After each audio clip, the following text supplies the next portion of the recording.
All right. I hope you enjoyed the little pre-presentation art going here with the camera. You will be able to see it again in the end, I think. Yes. And you will get some explanations of how these things work. Yep. So give it up for Roaa, the code art magician. Thanks. Welcome, everybody. I think, therefore I am. Famous words spoken by a philosopher called René Descartes, who was in a time where philosophers were pondering the question of existence. In 1644, he had a theory that the universe looked like this, entirely filled with elements of different sizes circling around each other in vortices, with the sun in the center. And those vortices were also used to explain forces like magnetism. That notion of vortices and his ideas played a very important role in future development of cosmology. In 1854, there was a severe outbreak of cholera near Broad Street, or now Broadwick Street, in Soho, London, England. This outbreak happened during a worldwide pandemic, and it was in the mid-19th century. It was known for an investigation led by a physician named John Snow. No, I will not make jokes about that name. And this physician was the first to hypothesize that the origin of the disease was not actually particles in the air, but was in fact drinking water contaminated with human waste due to how sanitary facilities, or lack thereof, were functioning at that time. In his investigation, he laid out a map that you see here and identified, this is a map of the street where the outbreak happened. He identified the number of death cases in different residences, which are the black lines you see on the map, and he located the individual water pumps that people were drinking from. What he did in his investigation, he actually did a lot of walking, a lot of investigation, and please, a disclaimer here, I'm not a historian, so take my explanation with a grain of salt, but basically he did a lot of walking to measure the walking distances between residences and specific water pumps, and was able to identify the exact problematic water pump that was causing the disease and got the city to shut it down. It did not make a major effect at the time, and most people did not believe him, but his work greatly influenced how public health and sanitary facilities were improved later on. Both René and John Snow, although for very different purposes, their work involved coming up with what is now known as the Voronoi diagram. And today, we're not going to investigate the origin of a viral disease or figure out how the universe looks like. Today, we're going to use the Voronoi diagram to create art and use algorithms to work with in the application of the arts, and our canvas of choice is Flutter. And what I want to explore with you today, using art, is a traditional art technique called stippling, or stipple engraving. This technique involved artists. It dates back as far back as the 15th century, and it involves artists meticulously handcrafting dots of various thicknesses and colors and patterns to create images. And it had many applications in many fields, including printmaking and scientific illustrations. And today, we're going to replicate it with algorithms and code. So how do we approach this coding task? We're going to break it down to three main goals. The first goal would be to be able to process an image and read each pixel's color in a format readable by Flutter.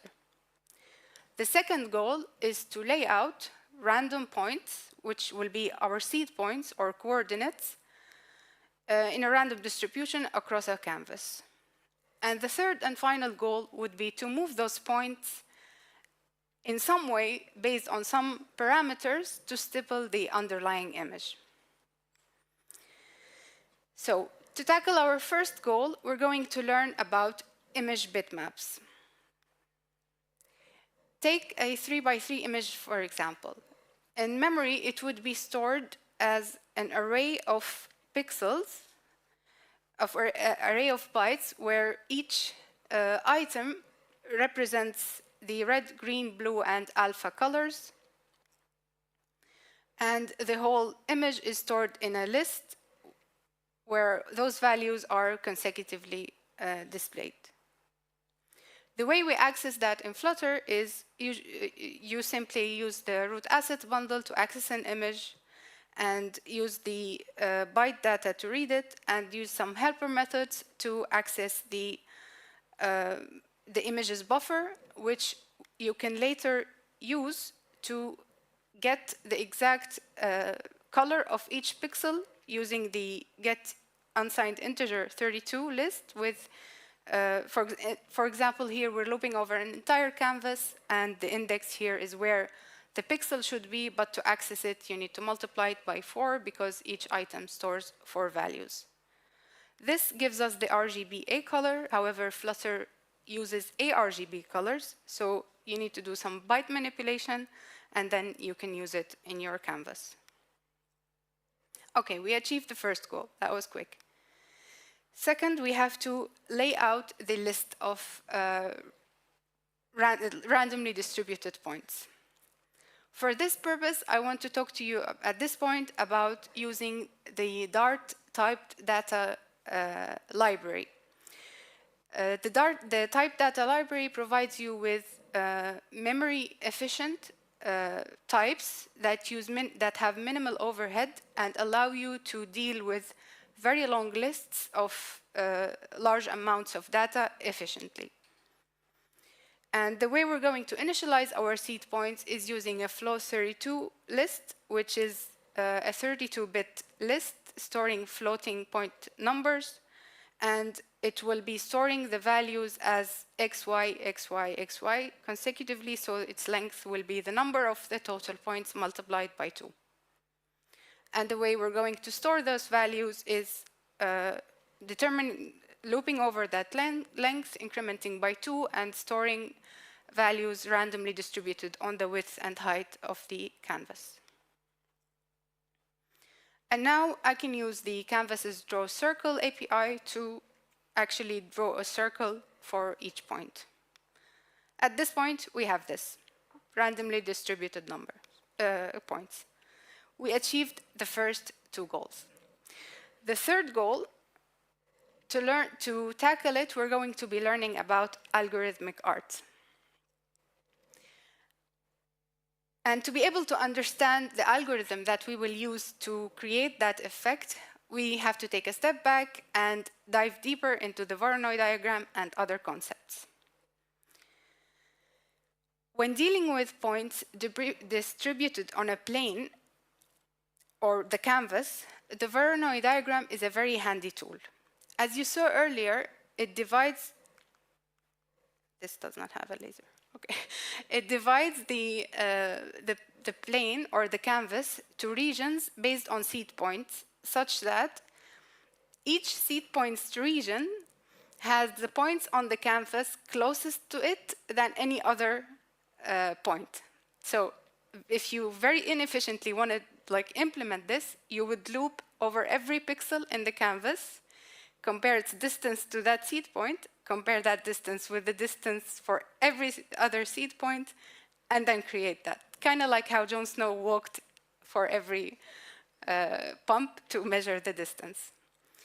Of course, we're not going to do that. There are multiple algorithms that already achieve that, and there's actually, this is not working now. Okay. There's actually a Voronoi diagram package on PubDev that uses FFI with Rust to implement an algorithm. However, I want to have more control over the code, and I want to stay on the Dart side. Thankfully, there's another approach to implement this diagram, which is another concept called the Delaunay triangulation. The Delaunay triangulation works like this. Given a set of seed points, it creates triangles that in such a way that the angles are maximized and every circles passing through every triangle does not contain any other seed point. So you can see that when I increase the number of points, those circles pass through a certain triangle and they do not include any other point. This maximizes the angle of each triangle and avoids very thin ones. The Delaunay triangulation has many applications in many fields, including generating meshes and modeling in 3D modeling and for terrains, facial recognition, this stuff. Thankfully, there's a package that does that, and it is a Dart package created, I think, by a member of the Flutter team that implements this, the Delaunay triangulation with an implementation adapted from the Delaunter JavaScript library. The way you can use it, you can look at the class initialization, and lucky for us, it takes a float32 list, how convenient, of coordinates that you can use. So we can generate our seed points by a handy little function that generates randomly distributed points, and we can initialize the Delaunay and call update, which is where the algorithm runs. Now, I don't want to get into the painting of the Delaunay. What I want to get to is that the Voronoi diagram is actually the dual graph of the Delaunay triangulation, which means that every edge, every line perpendicular to every edge in the Delaunay triangulation is an edge in a Voronoi polygon. So the package does not include a Voronoi implementation. I did my own, which is definitely not production ready, but it is based on the D3 JavaScript library, and it works for now. Basically, I extended the Delaunay class and did the calculations that the Voronoi is based on. What matters here is that the Voronoi takes bounds. It needs to know the canvas size and gives us a list of cells that has offsets that we can loop over after we initialize the Voronoi and use the canvas's path APIs to draw these polygons. Now, at this point, wrong order. At this point, the Voronoi diagram is already great material for creative coding. So you can, for example, manipulate the initialization of the seed points in a grid way, and you get this. The points look like this. The Voronoi diagram creates some patterns. You can experiment with colors. You can experiment with stuff like that breaks, yes. And yeah. You can also experiment with spiral patterns of seed points. I'm going over this because it's just some boring math. And this would create such patterns that can look interesting. And you can animate. So this would create some cool effects. Okay, we achieved the first 2 points. And we went over the algorithm that will help us understand how we will achieve the third. And now it is time to explore it. The algorithm we're going to use is called Lloyd's algorithm, or also Voronoi iteration relaxation. Don't worry about those naming, it's okay. And the way it works is, given a set of seed points, you calculate the Voronoi diagram, and then for each polygon, you calculate the center of the polygon and linearly interpolate those points by a factor to the center, and then calculate again until the dots reached a certain amount that is close or at the centers. The code, very bare bones of the code look like this.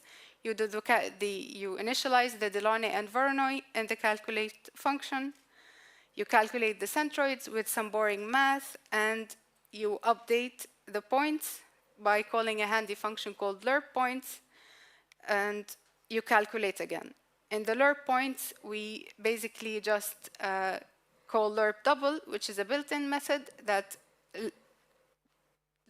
provides a value between two values by a factor.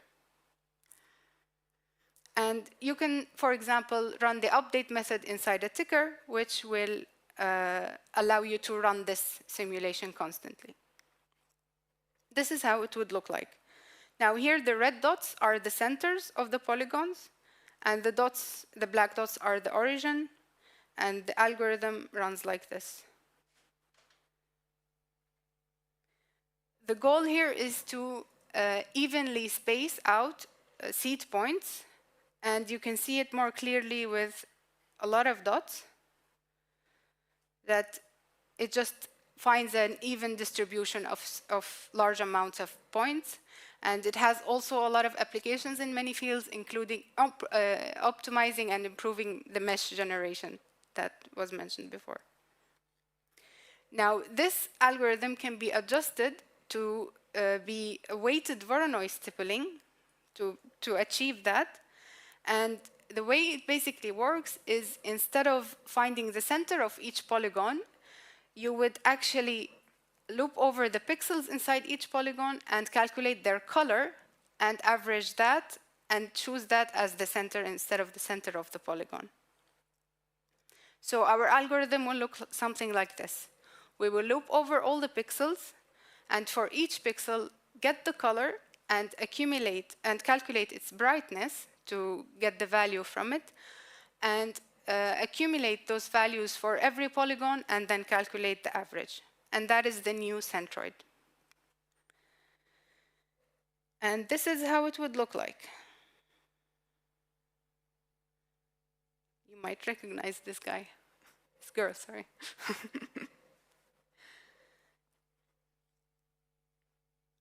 You can also calculate the color and show it. And you can make the thickness of the points also depend on the weight of the centroid, so it would also look different. And you can experiment with different patterns and dot shapes, so you can make it circular. And yeah, that's image stippling achieved.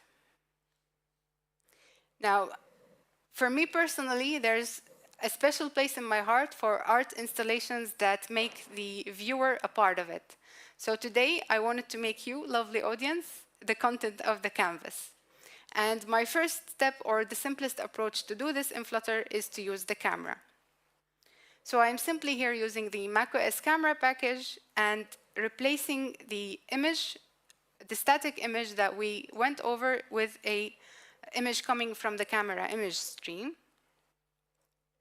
And this is how you get this. So can we dim the lights here, please? Yeah, thanks. So we can also experiment with some stuff. I can increase the dots, number of dots, see how hard the CPU can go. And this increases the maximum and minimum sizes of the dots to make it, yeah, more condensed. Okay, let's see if we can handle more. Oof.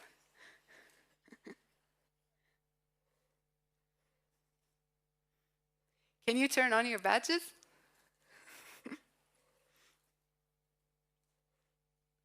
Let's see if that makes a difference.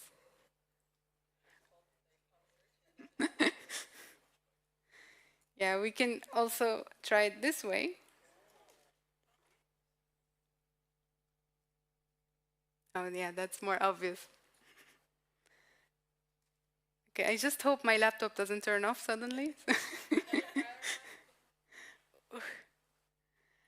We can also see the Voronoi shapes. So this is like the polygons themselves. We're just using their dots. And we can do this.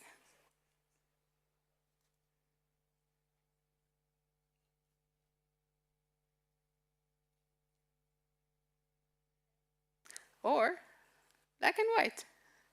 But yeah, that doesn't work in this scale. Oh, I'm so sorry.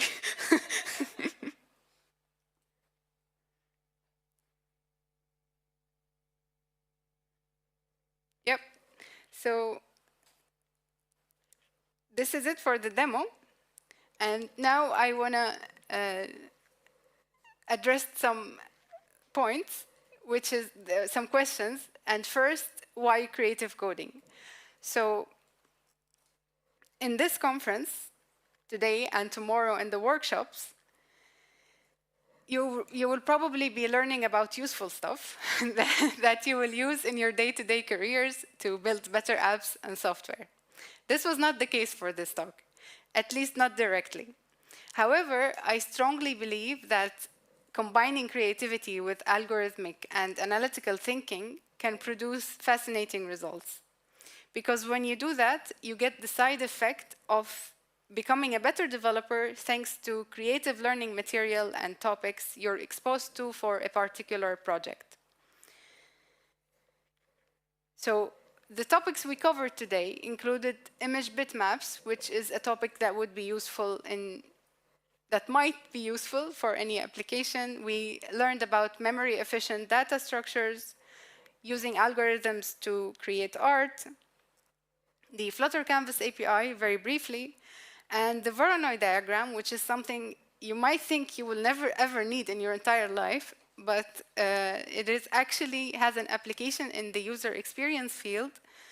For example, in this scatter plot, you can implement a Voronoi. So if you want to hover over the dots to find more information, it would be kind of difficult for smaller dots, and the user experience can be drastically improved with a Voronoi diagram, where you would determine the hover area of each point and allow better user experience to dealing with this.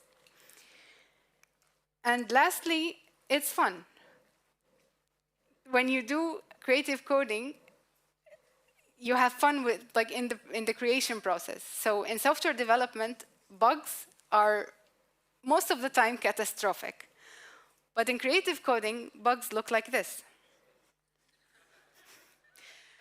And this. Or this. That was completely by mistake. That happens while you're working, and you can't recreate it like this ever again. It's just a bug. Yeah. And yeah, I want to give a shout out to the Flutter Deck package, to Mangerdas. I don't know where he is. Yeah. The slides are created with it. So every interaction you saw was possible using it. So great shout out. And yeah, that's it. Thanks.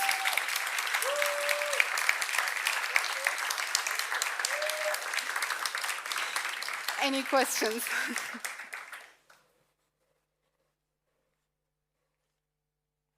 Leave this here.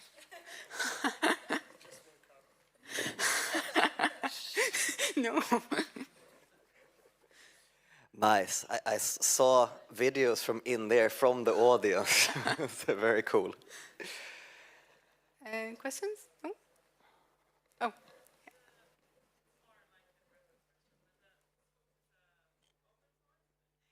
Yes. So the question is whether your code is open source, right? It is, but I need to clean up. Yeah, but I will share it. I don't know how, but. More questions? Yep.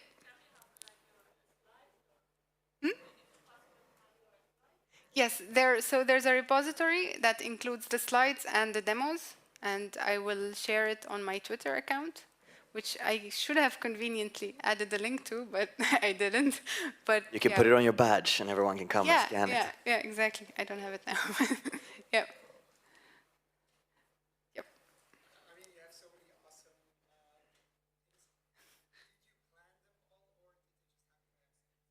Which things? like this or like the other drafts. Did you really plan on making them exactly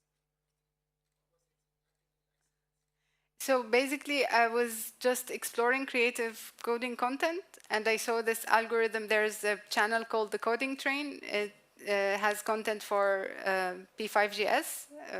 It uses the same algorithm, which was like inspired of, but that was not the initial goal of the talk. It also led to this by accident. So this and that.